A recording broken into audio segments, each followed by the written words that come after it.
Alhamdulillah wa ba'd.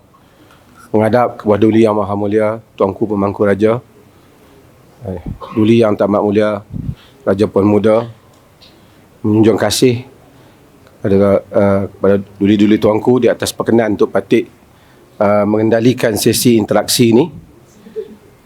Mengendalikan Abang Tengku, Yang Berhormat Menteri Besar, Yang Berhormat Speaker, ahli-ahli Yang Berhormat, hadirin dan hadirat sekalian. Jadi saya tak akan mulakan melainkan dengan persoalan. Saya tahu orang yang pertama saya akan suruh tanya adalah Haji Rusli, pasal dia selalu tanya. Tuan Haji Rusli, ada soalan? Jawapan pendek-pendek supaya boleh banyak Jangan jawab. Jangan jawab. Kita ada fix level yang masuk juga pakai sini. Dia tak dengar, Haji.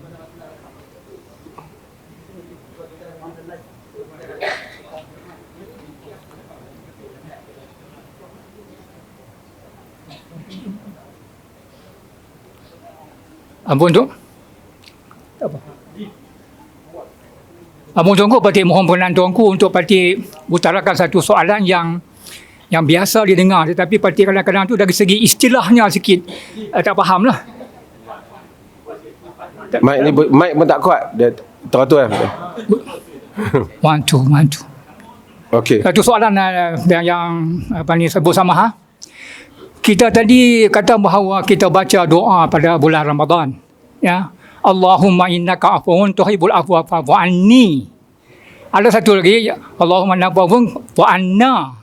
Jadi di akhir tu fa'fu anna, fa'fu anni. Bila nak pakai fa'fu anna, bila nak pakai fa'fu anni. Okey. Tunggu, itulah soalan Pakcik Tuanku. Terima kasih. Okey, terima kasih. Ringkas.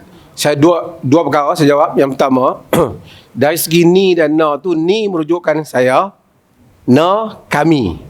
Fa'fu anni maksudnya ampunkanlah saya, fa'fu anna ampunkanlah kami. Jadi cuma dalam hadis tu fa'fu anni kerana Aisyah tanya Nabi hajar Aisyah seorang. Tapi kalau kita baca ramai-ramai jadi fa'fu anna. Satu. Yang kedua, ada juga kadang-kadang kita baca na disebabkan kerana macam itulah Quran ajar. Contohnya Rabbana atina fid dunya hasanah, kan? Wa fil akhirati hasanah wa qina adzabannar. Kita tak payahlah kata Rabbi, kita tak payah tukar kepada Rabbi, kan? Kerana atini tak payah. Kita tu kata Rabbana atina, kerana walaupun dia kami, tapi yang demikian itu yang datang daripada Al-Quran. Jom kita ambil doa seperti mana dalam bentuk Al-Quran. Inilah yang disebut oleh sebahagian tokoh-tokoh ilmuwan, termasuk Al-Imam Ibn Qayyim dalam Zadul Ma'ad, untuk panduan kita. Jadi kalau yang mana Quran dah na, kita na. Cuma kalau dia tak macam tu, kita bolehlah pilih. Dah ramai, asalnya Rabbi ghafirli, Tuhan ampunkan aku. Tapi dah ramai, kita Rabbana ghafir lana. Ya. Terima kasih. Oh, ada soalan. Assalamualaikum warahmatullahi wabarakatuh. Assalamualaikum. Datuk, saya nak tanya soalan, memandangkan kemungkinan kita akan raya sama ada hari Jumaat atau hari Sabtu. Katalah kalau kita raya pada hari Jumaat, bagaimana dengan solat Jumaat? Dan bagi mereka yang mungkin duduk di Perlis ataupun yang balik ke kampung dan sebagainya, kalau diorang pergi sembahyang raya, apakah perlu mereka pergi sembahyang Jumaat juga atau bagaimana, insya-Allah? Okey. Ada dua pandangan di dalam masalah ni. Satu pandangan yang biasa diamalkan di dalam kita, dalam mazhab Syafi'i ini, siapa yang hadir raya, hadir juga sembahyang Jumaat. Pandangan kedua ialah siapa yang hadir solat hari raya telah tidak perlu hadir solat Jumaat, kerana telah yajtami'u fi aidan, berhimpunnya dua perayaan.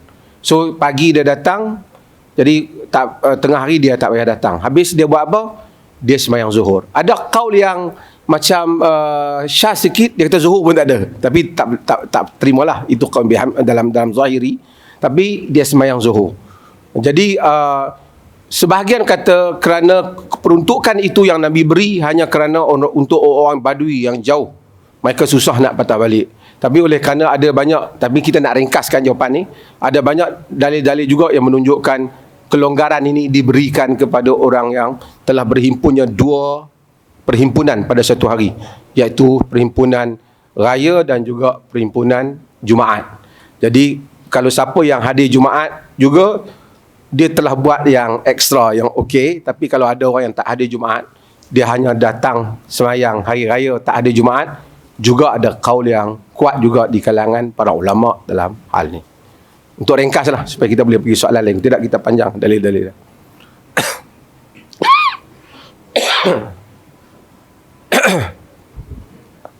Tapi macam buat keputusan lah nak raya Jumaat tadi.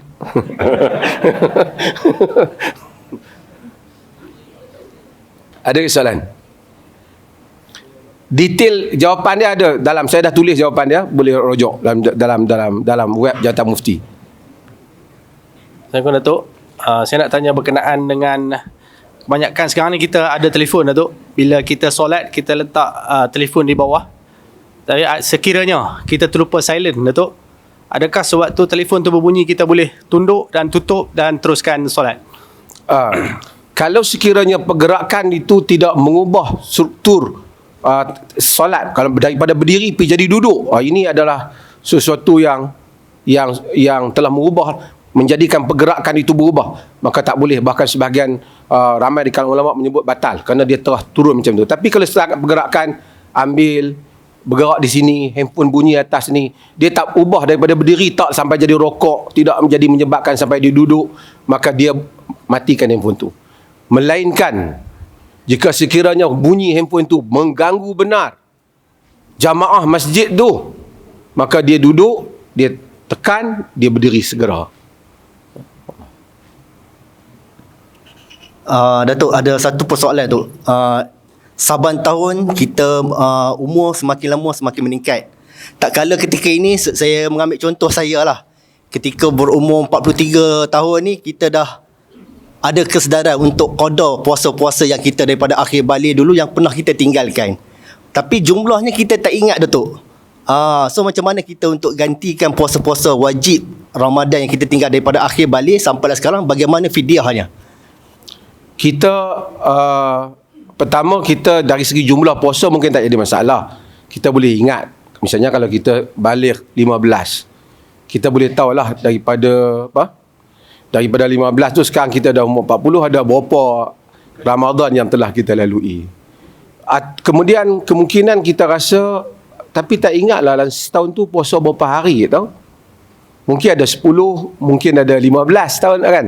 Kita ambil yang ihtiyat, yang ni kita ambil yang mana paling kurang lah. Masuk kemungkinan kalau kita rasa kadang-kadang ada tahun yang 13, ada tahun yang 10, ada tahun yang 15. So yang paling rendah berapa yang kita puasa? 10, kita kira 10. Sebab untuk kita maksudnya kita belum tertunai. Kita ambil belah banyak yang belum ditunaikan. Jadi bakinya mungkin 13, mungkin 15, itu adalah puasa yang mesti kita qada. Qada yang itu dulu. Itu dulu. Kemudian barulah timbul masalah fidyah yang ditimbulkan oleh sebahagian di dalam mazhab dan juga berdasarkan kepada riwayat Ibnu Abbas dan seumpamanya yang menyebut tentang masalah fidyah ni. Kalau dia berkemampuan, dia boleh bayarlah fidyah. Sebahagian para ulama memfatwakan hanyalah puasa saja. Puasa saja. Ataupun kalau dia bayar fidyah tahun itu. Dia tak adalah kata tahun ni cupak, lepas tu bayar lepas tu ganda tahun depan jadi 3, jadi 4. Kalau macam tu dia mungkin kena bayar sampai 3,000 lori perah tu. Okay. tak termampulah dia. Dia puasa dulu untuk lepaskan dia punya ni. Tapi sebelum nak puasa, satu benda lagi dia kena buat. Apa dia? Taubat dulu. Ia adalah dosa yang besar kerana telah meninggalkan puasa. Ya.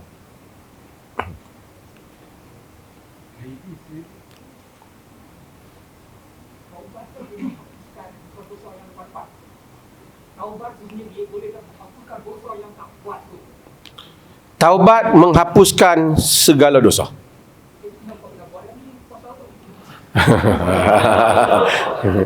Taubat Taubat tanda kita menyesal. Kan? Tanda kita menyesal, dia menghapuskan dosa kecuaian kita.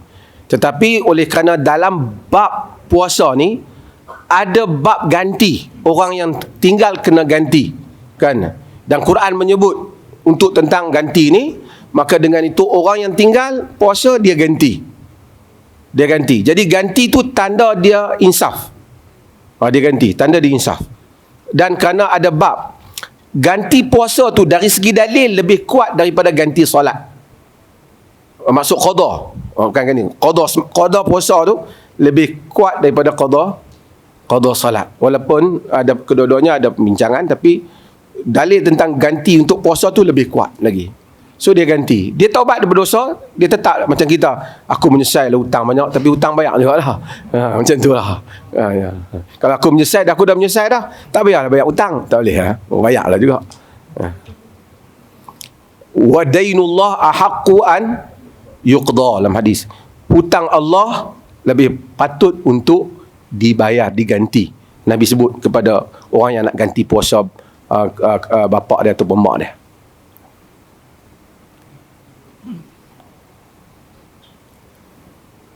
Ada lagi? Ladies.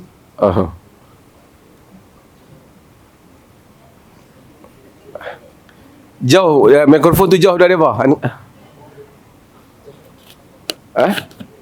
Ustaz Nazir kata Jahara nak tanya.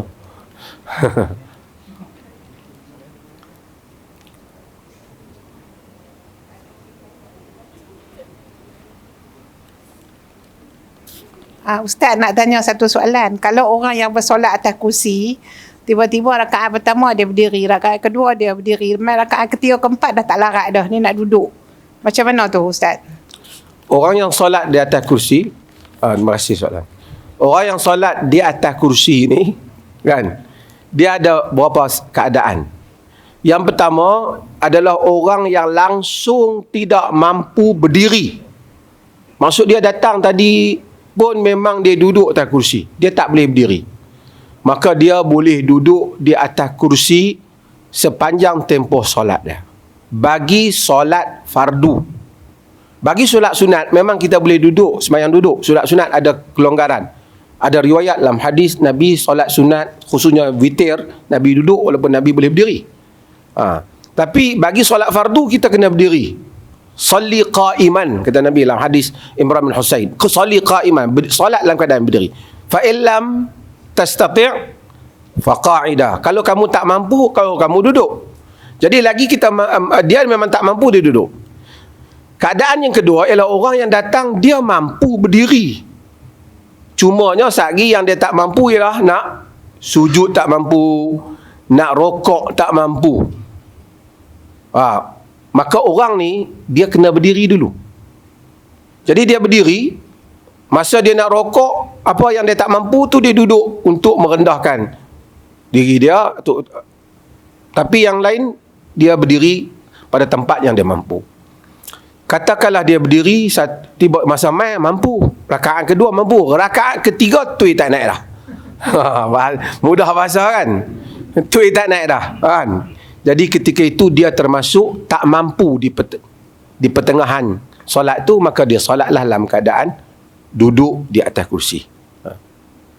Cuma kalau nak detail, ada fatwa yang kita keluarkan oleh Jabatan Mufti tentang sifat solat orang yang duduk atas kursi tu, dan kita tunjuk juga rajah-rajah dia dan keadaan-keadaan dia. Boleh rujuk dalam web Jabatan Mufti.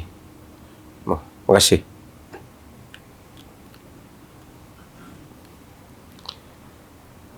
Sila.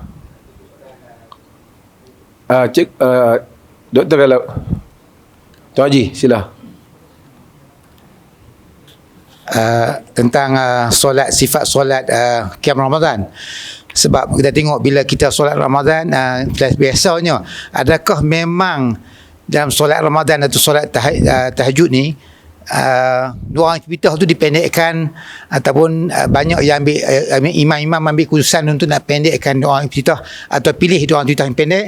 Dan begitu juga dengan tasyahud ataupun tahiyat, kita sebut tahiyat tu macam dia ringkaskan sikit, tahiyat tu dicepatkan, space dia ke ataupun ada peruntukan di mana untuk solat tahajud dengan qiyam Ramadan ni memang ada bacaan yang dicontohkan Rasulullah untuk dipendekkan. Sebab biasanya begitu, sedangkan kita tahiyat dia ada bacaan akhir selepas innaka hamidum majid tu. Tapi bila solat Ramadan macam diringkaskan. Itu persoalannya. Okey, terima kasih. Doa iftitah maksudnya doa pembukaan setelah kita takbiratul ihram. Di dalam hadis-hadis Nabi banyak bacaan Nabi, bukan satu saja. Dan biasanya mungkin kita terbiasa dengan apa? Allahu akbar kabira, alhamdulillah katsira, itu juga salah satunya. Dalam solat malam, hadis Aisyah radhiyallahu anha apabila ditanya Nabi bi ai syai'in kana yaftatihu Nabi sallallahu alaihi wasallam salatahu bil lail. Nabi buka sembahyang malam dengan apa?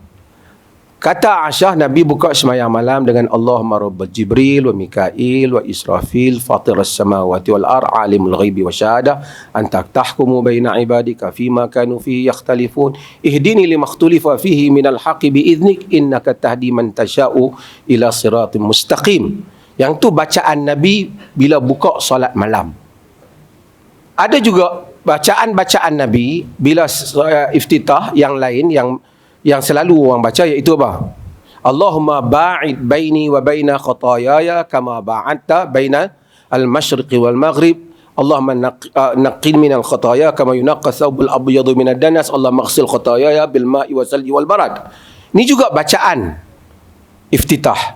Jadi imam dia boleh pilih mana-mana, kita sendiri pilih mana-mana. Banyak lagi bacaan yang lain. Yang saya sebut yang masyhur-masyhur yang dibaca. Okey, kalaulah kata satu orang tu tak baca iftitah ni, tetap solat dia sah.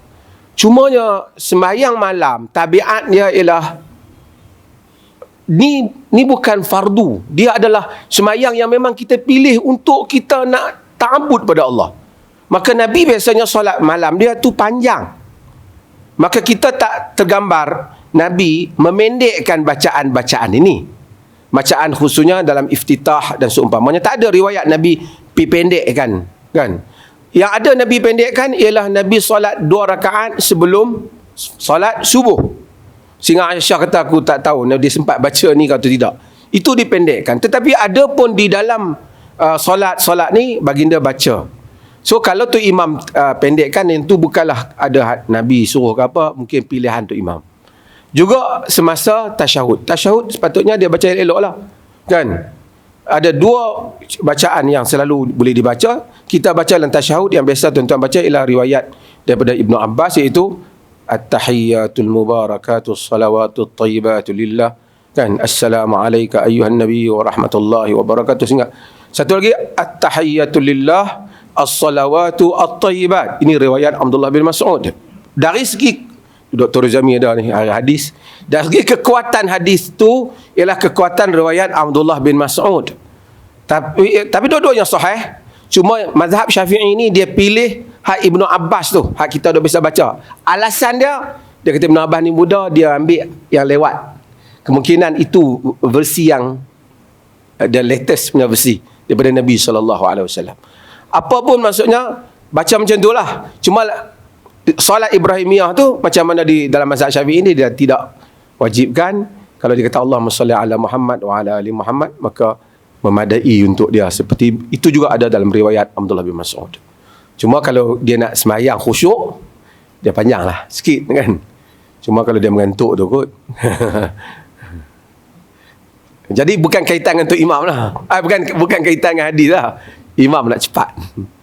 Tadi ada cadangan Datuk Zul, iaitu Yasin, Allahu Akbar.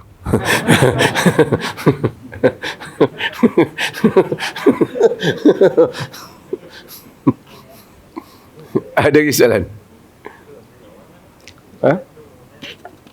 Assalamualaikum warahmatullahi wabarakatuh. Salam. Ampun tuanku. Saya nak tanya berkenaan dengan Lailatul Qadar. Dalam hadis yang sahih lah. Hadis yang sahih lah, malah apa yang Lailatul Qadar ni. Yang kedua, dari segi tanda-tanda.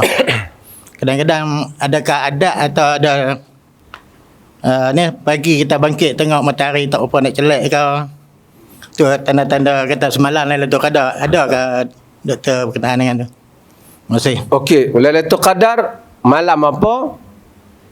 Lailatul Qadar itu pada malam-malam yang ganjil. Cumanya mungkin ada persoalan yang kita timbul sebelum nak pergi detail tu. Malam ganjil ni ialah kemungkinan kita katalah kita puasa tu awal tu terlambat. Maka yang kita sangka ganjil tu mungkin dia genap. Betul tak? Yang kita sangka genap tu mungkin ganjil. Sebab tu kita Nabi menghidupkan idza dakhalal ashru fa ahyal laila. Nabi apabila masuk 10 dia menghidupkan 10 yang akhir, dia hidupkan semua 10 tu kan. Wa aiqadha ahlahu wa shadda mi'zarahu, dia mengejutkan keluarga dia dan kemudian mengemaskan ikatan dia, maksud betul-betul ibadat lah. Tapi siapa yang pergi Masjid Alwi, saya tengok tahun ni lebih meriah. Malam 21 tak ada tempat nak tidur Masjid Alwi, penuh. Lepas tu timbullah teori berikutnya malam ke malam Lailatul Qadar. Itu teori tempat lain, tapi maksudnya memang penuh malam tu, ramai. Geng-geng yang pasang kelambu pun tak dapat pasang kelambu, mereka kena ambil ruang. Tapi maksudnya ramai, alhamdulillah. Boleh orang negeri luar pun ramai mari juga i'tikaf di Masjid Alwi. Tapi okey, itu. Kemudian malam bila malam ganjil ni? Khilaf. Ada sahabat kata 21, ada yang kata 23, ada yang kata 27. Ada juga yang berpendapat 24 pasal malam turunnya Quran. Dan khilaf di kalangan ulama. Ramailah ulama ni yang tarjihkan 27, termasuk di kalangan sahabat seperti Ibnu Abbas. Antara istimbat mereka ialah perkataan Lailatul Qadar itu 9 huruf. Ni hadis tak ada, tapi dia orang punya calculation sendiri. Dan dia disebut di dalam surah Inna anzalnahu fi Lailatul Qadr tu 3 kali. Jadi 9 kali 3 27. Ada yang buat istimbat yang seperti itu, tapi pendapat yang kata 27 ni antara yang ramai. Tapi wallahu taala alam, kemungkinan besar macam sebahagian para ulama sebut, Allah pindah-pindahkan dia supaya kita mencarinya. Adakah malam itu ayak jadi beku, pokok tunduk? Tidak ada. Tapi syiarus syams, iaitu cahaya matahari itu tidak tajam, itu ada disebut dalam riwayat Aisyah. Okey, last. Okey, ada soalan? Cuma Lailatul Qadar tadi nak sebut, siapa sahaja yang semayang doa pada malam Lailatul Qadar tu bukan mesti aku jumpa malam tadi Lailatul Qadar, hang jumpa lah. Bukan yang tu. Itu salah faham. Siapa saja yang bangun malam berdoa, baca Al-Quran, berarti dia beribadat lah. Setiap ibadat yang dia buat pada malam tu lebih baik daripada 1000 bulan lah. Kalau malam tu dia semayang 2 rakaat, lebih baik daripada 1000 bulan. Kalau malam tadi dia baca 1 muka surah Al-Quran, lebih baik daripada 1000 bulan. Kalau dia istighfar 10 kali, lebih baik daripada 1000 bulan. Tapi kalau dia istighfar 100 kali, 1000 kali, bayangkan. Bukan Lailatul Qadar tu maksud kalau nampak baru dapat Lailatul Qadar. Tak. Itu salah. Itu tak ada. Itu pahaman yang salah. Artinya siapa-siapa saja yang semayang malam, semayang Isya berjemaah, kemudian semayang subuh berjemaah, malam tu disemayang beribadat 10 malam, confirm lah dia dapatlah Lailatul Qadar tu. Dapat tu bukan maksud tu dia hang tengok malam tadi punya besar Lailatul Qadar aku dapat. Bukan yang tu. Maksud dia mendapat fadilat itu. Hanya dia nak tahu bila dia balik pada Allah Ta'ala, 2 rakaat dia telah jadi macam 1000 bulan.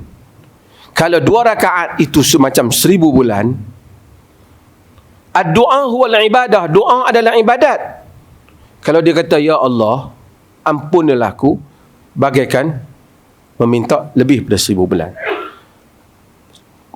Yang ini saya selalu ingatkan diri saya dan kita semua. Orang, Ustaz Nazim baca hadis Aisyah radhiyallahu anha tadi. Allahumma innaka afun tuhibbul afwa fa'fu anni. Kita selalu sebut di sini. Sebenarnya dalam hidup ni, perkara yang paling kita perlu ialah kemaafan Tuhan. Manusia terdesak, gelisah, macam-macam dia buat tak jadi. Kerana dia tak ada keampunan Tuhan untuk dia. Sebab tu kalau kita baca Quran, semua ayat Quran, hatta para Nabi, Tuhan suruh ajak mereka supaya minta ampun kepada dia. Nabi Musa alaihi salam, Rabbi ghfirli wa li akhi. Wahai Tuhan, ampunlah aku dan juga saudaraku Harun. Nabi Nuh alaihi salam, Rabbi ghfirli wa li walidayya wa liman dakhala baitiya mu'mina wa lil mu'minina wal mu'minat. Tuhanku, ampunlah aku dan kedua ibu bapa aku dan siapa yang masuk ke dalam rumahku di kalangan orang yang beriman dan mukminin dan mukminat. Allah ajak lagi Quran, wa qur rabbi ghfir warham wa anta khairur rahimin.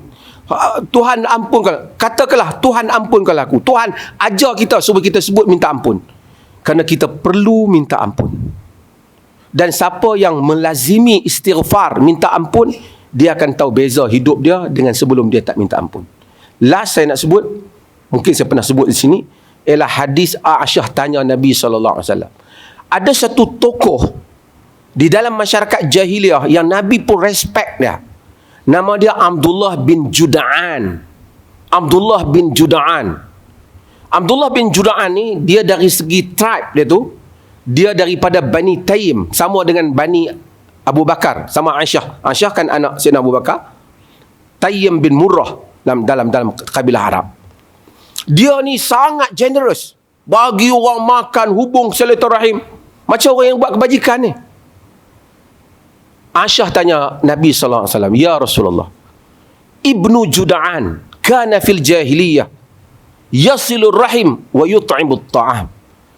Ibnu Juda'an semasa jahiliyah, dia menghubungkan silaturahim, bagi orang makan. Hal dzaka nafi'uhu, adakah itu memberi manfaat kepada dia? Nabi kata, la, tak. Kenapa? Innahu lam yaqul yawman Rabbi ghafirli khati'ati yawmaddin. Kerana kata Nabi, dia tak pernah pun satu hari dia kata, wahai Tuhanku, ampunkanlah aku pada hari kiamat kelak. Yang lain semua dia buat, tapi tidak pernah ada humbleness dia, rasa bersalah dia di hadapan Tuhan, minta ampun. Kita pun macam tu. Banyak kita ketua-ketua jabatan terlibat dengan politik, jadi mufti ke pun sama, jadi pensyarah. Kadang-kadang kita rasa kita banyak berbuat kebaikan, tapi di sisi Tuhan kita tidak bertindak sebagai hambanya. Tanda kita hamba Tuhan ialah kita sentiasa memohon keampunan daripada dia. Sebab tu apabila Aisyah tanya Nabi, apa yang patut diminta?